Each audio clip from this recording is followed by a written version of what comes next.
Bapak-bapak, ibu-ibu, saudara-saudara, pada subuh ini mari kita lanjutkan pembahasan kajian dalam rangka surah per surah. Nanti kita coba mengaji dalam satu surah,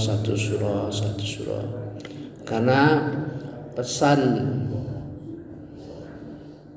di dalam kajian seperti itu jelas-jelas bisa menambah iman. Mari kita lanjutkan dalam rangka persiapan. Biasanya kita melakukan pendekatan. Misalnya Nabi Muhammad itu namanya ada empat kali disebut dalam Al-Quran. Maka kita bahas seluruh ayat-ayat yang ada kata-kata Nabi Muhammad SAW, sehingga kita jelas terlihat apa pesannya, ya. Begitu juga pesan turunnya satu surah. Kata surah itu saya lihat sementara ini ada 4 ayat yang menyebut surah. Dalam surah At-Taubah ada 3, dalam Al-Baqarah ada 1, ya. Ini ayat agak berat, ya. Mari kita ulangi kajian kita dalam surah At-Taubah ayat 119 sampai dengan 129, ya, 10 ayat, ya. Di sini tergambar adanya perintah kepada kita untuk mendekati orang siddiqin, ya. Kemudian diberikan contoh berjihad, baik yang mampu berjihad karena keadaan fisiknya prima, gitu, ya, maupun tidak mampu dengan mengganti infak. Kemudian digambarkan orang berilmu yang diperintah tidak usah perang. Artinya orang berilmu yang bisa menghasilkan satu pemikiran, ajaran-ajaran untuk setelah pulangnya orang-orang perang itu. Ini menggambarkan suatu perubahan masyarakat, ya. Kemudian diingatkan kembali ayat yang berjihad untuk keras terhadap orang kafir. Ini teringat saya dalam surah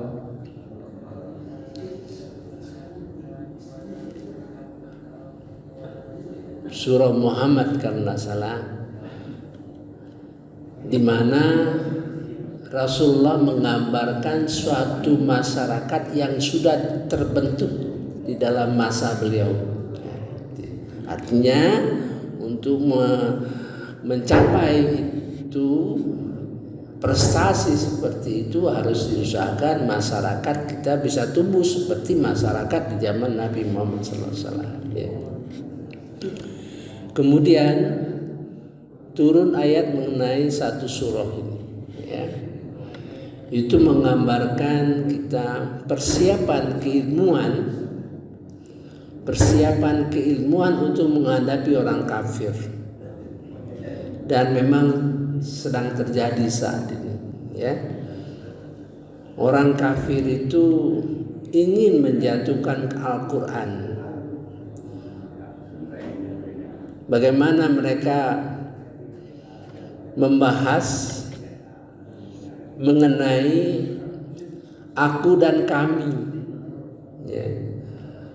Mengapa Al-Quran itu Allah mengatakan kadang-kadang aku dan kadang-kadang kami? Bagi kita itu persoalannya jelas, tapi bagi mereka dibahas sebenarnya untuk menjatuhkan, gitu ya. Selanjutnya dikabarkan mengenai cintanya Rasulullah SAW kepada kita sekalian, ya, kepada orang-orang yang beriman dan kepada orang-orang yang belum beriman. Dia mengharapkan kita semua beriman. Kemudian ayat terakhir merupakan pesan untuk menjadikan Allah Subhanahu wa Ta'ala itu adalah Tuhan, tidak Tuhan selain Dia. Cukuplah Allah bagiku, tidak ada Tuhan selain Dia, dan hanyalah kepadanya aku bertawakal. Ya. Nah, tergambar kita di dalam ujung akhir surat Taubah ini medannya, ya, medannya berubah. Ya, gitu. Mari kita mulai satu persatu. Ayatnya kita kaji kembali pelan-pelan karena ini persoalan berat. Mengkaji satu surah itu lebih berat dibandingkan mengkaji satu ayat ya. Kita sudah mencoba dulu memadukan dua surah, bahkan surah Al-Mu'minun 23 dengan surah Al-Mu'min 40 atau surah Ghafir namanya 40, karena satu surah ini bicara mengenai orang mukmin bersama-sama, nah gitu. Surah yang 40 Al-Mu'min bicara pribadi. Nah, jadi saya melihat mencoba mendekatkannya sama, ya. Kajiannya itu sama, ya. Satu sisi memfokuskan orang per orang, satu sisi memfokuskan satu kelompok. Kita sudah coba dulu, tapi tidak, waktu itu belum ketemu mengenai ayat ini, ya. Ayat mengenai turunnya surah, dan surah itu bisa menambah iman kita dengan dinyatakan secara eksplisit, ya, dalam surah Al-Baqarah 121 itu tidak dinyatakan secara eksplisit. Tidak dinyatakan bahwa itu akan menambah iman, tidak. Dari diolah dan ditafsirkan itu bisa menambah iman. Yatslunahu haqqa tilawati, mereka betul-betul membaca Al-Quran dengan sebenar-benarnya. Faulaika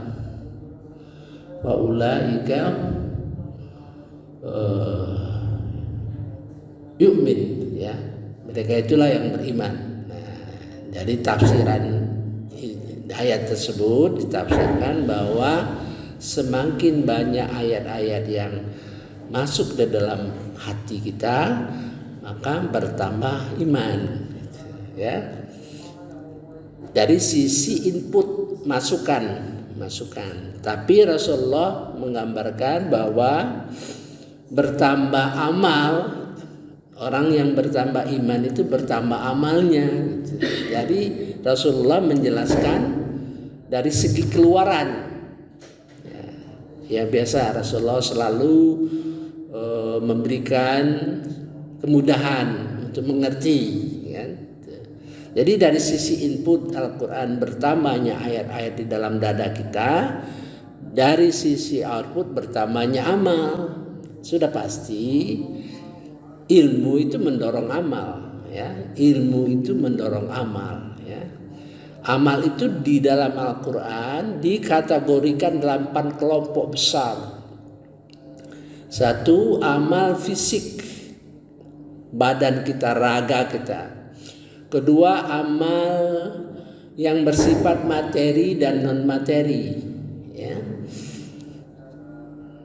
Materi dan non materi. Kemudian qalbu, hati, amal hati, ya. Kemudian zikir dan fikir, ada 4 kelompok. Jadi amal itu bentuknya ada 4, ya. Fisik, ya.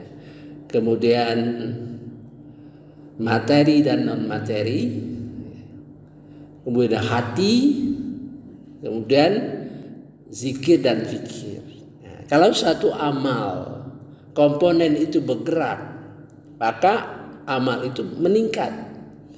Misalnya, ya, kita menyantuni anak yatim, kemudian kita antar ke rumahnya. Itu ada gerakan fisik kan. Kita memberikan penyantunan kepada anak yatim, uang, sejumlah uang, materi.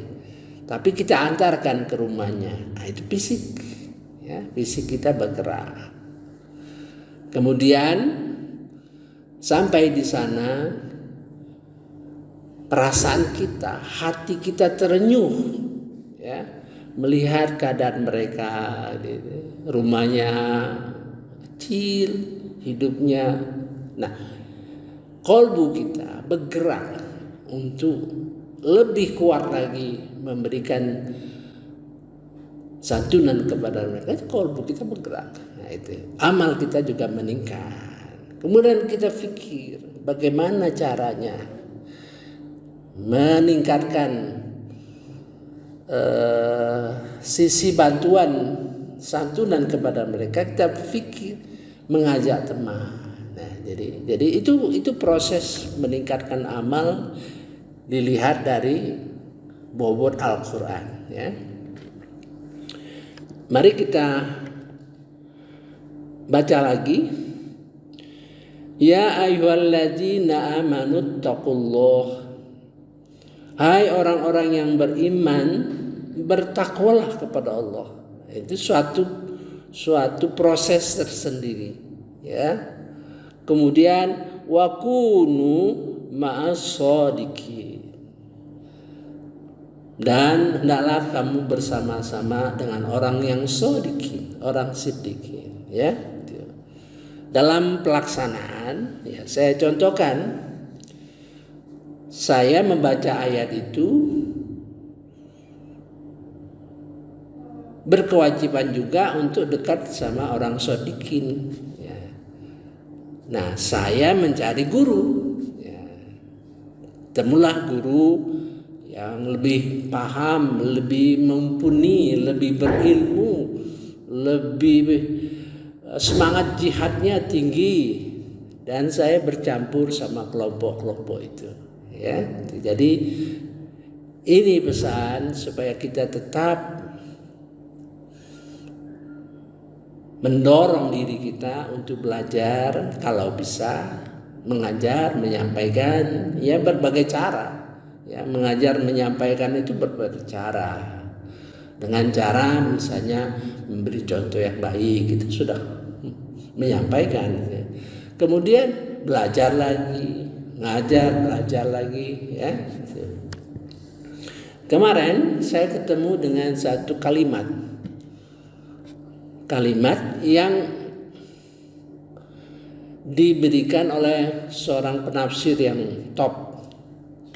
Kita kan berpikir maksudnya apa, gitu kan? Maksudnya apa? Wa kunu ma'as-shadiqin. Hendaklah kamu bersama mereka. Apa maksudnya? Nah, di dalam rumusan kalimat itu sederhana.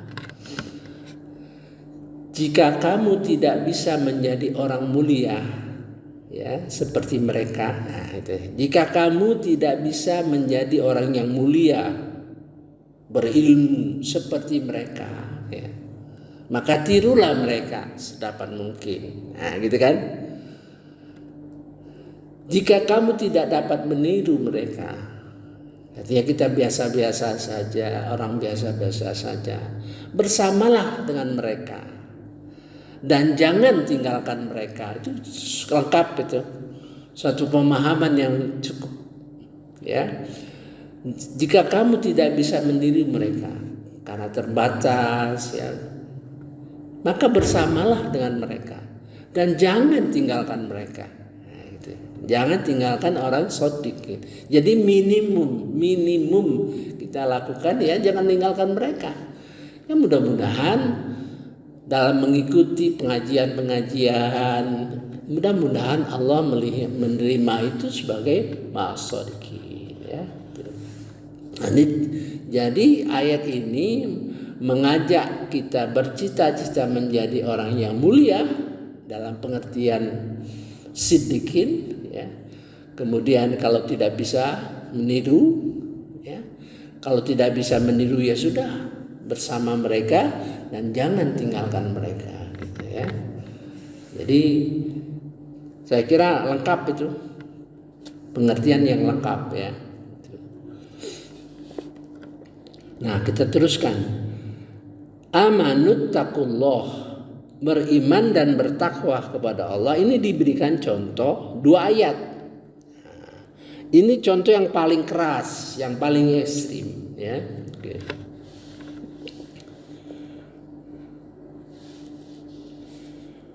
A'udzubillahi minasyaitonirrajim. Bismillahirrahmanirrahim. Tidak pantas bagi penduduk Madinah dan orang-orang Arab Badui yang berdiam di sekitar mereka, ya, tidak turut menyertai Rasulullah pergi berperang, dan tidak pantas pula bagi mereka lebih mencintai diri mereka daripada mencintai diri Rasul. Yang demikian itu karena mereka tidak ditimpa kehausan, kepayahan dan kelaparan di jalan Allah, dan tidak pula menginjak sesuatu tempat yang membangkitkan amarah orang-orang kafir, dan tidak menimpakan suatu bencana kepada musuh, kecuali semua itu dituliskan bagi mereka sebagai suatu amal kebajikan. Sungguh Allah tidak menyia-nyiakan pahala orang-orang yang berbuat baik. Jadi dicontohkan, ya, orang yang dekat dengan Rasulullah. Jadi di dalam surah An-Nisa ayat 69 dicontohkan kepada orang-orang yang mau dekat kepada Allah itu, yaitu orang yang taat kepada Rasul dan taat kepada Allah dan Rasulullah. Mereka itulah yang dekat kepada orang-orang yang telah diberi nikmat. Satu, para nabi. Kita tidak mungkin dekat dengan nabi, tidak mungkin, ya. Kalau yang kedua, para siddiqin, para syuhada dan para sholihin. Ya, ini dicontohkan ekstrimnya. Saya lanjut, saya nanti bahas bahasa Arabnya, ya. Dan tidaklah mereka memberi infak. Nah, ini yang tidak mampu, ya. Dan tidaklah mereka memberi infak, baik yang kecil maupun yang besar. Dan tidak pula melintas suatu lembah berjihad, maksudnya, kecuali akan dituliskan bagi mereka sebagai amal kebajikan untuk diberi balasan oleh Allah dengan yang lebih baik daripada yang mereka kerjakan. Jadi ini orang tidak mampu turut berperang tuh, nggak mampu, mungkin sudah tua dan sebagainya, sakit, dia memberikan infak. Nah, itu menggambarkan ya ayyuhalladzina amanu taqullah, ya, kelasnya. Wa kunu ma'as-shodiqin. Nah, ini dicontohkan siapa yang shodiqin itu, ya. Dalam pengertian geraknya itu, ya. Kalau di dalam surah Al-Baqarah 177 ilmunya orang siddiqin itu satu, beriman kepada Allah dan seterusnya, kepada Allah, kepada malaikat, kepada kitab-kitab, ya. Kedua telah memberi infak, ya, kepada kaum kerabat, fakir miskin, yang meminta-minta maupun yang tidak meminta-minta. Dua itu, ya. Tiga, orang yang sudah sholat, ya, sudah sholat dan berzakat. Keempat, orang yang memenuhi janjinya apabila dia berjanji.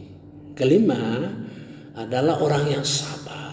Nah, orang yang pensabar, sudah kategori pesabar. Ya, orang kategori pesabar dalam keadaan kesusahan, peperangan dan sebagainya. Ya, itulah orang-orang yang siddiq. Nah, kita disuruh mendekati orang itu, ya, mencontoh orang, meniru orang itu. Kalaupun tidak bisa meniru, bersama mereka, berkumpul bersama mereka, dan jangan tinggalkan. Ya, gitu. Nah, ini adalah contoh ekstrim. Contoh ekstrim orang yang berilmu. A'udzubillahi minasyaitonirrajim. Bismillahirrahmanirrahim. Dan tidak sepatutnya orang-orang mukmin itu semuanya pergi berperang. Nah, mengapa? Sebagian dari setiap golongan di antara mereka tetap tidak pergi. Mereka tidak pergi untuk memperdalam pengetahuan agama mereka dan untuk memberi peringatan kepada kaumnya apabila mereka telah kembali agar mereka dapat menjaga diri. Ini sekelas ulama. Ya, kalau sekarang kan setelah masa sahabat mulai disebut ulama, gitu ya. Jadi artinya ini orang siap perang.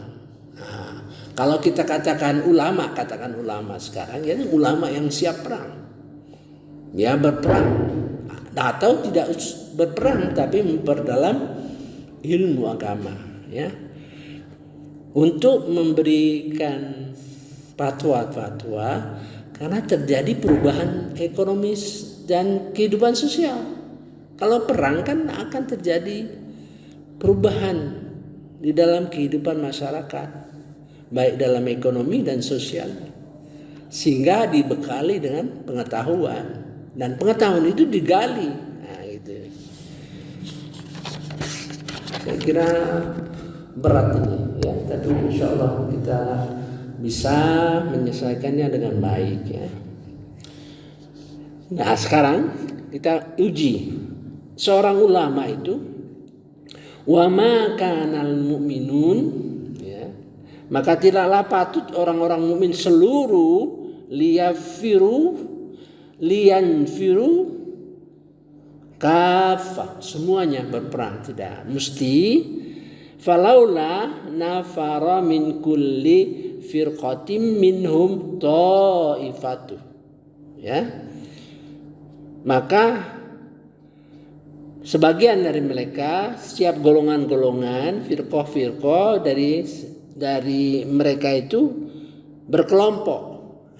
Jadi, nah ini pesan, ya, kepada ulama-ulama kita, jangan sendiri-sendiri, ya.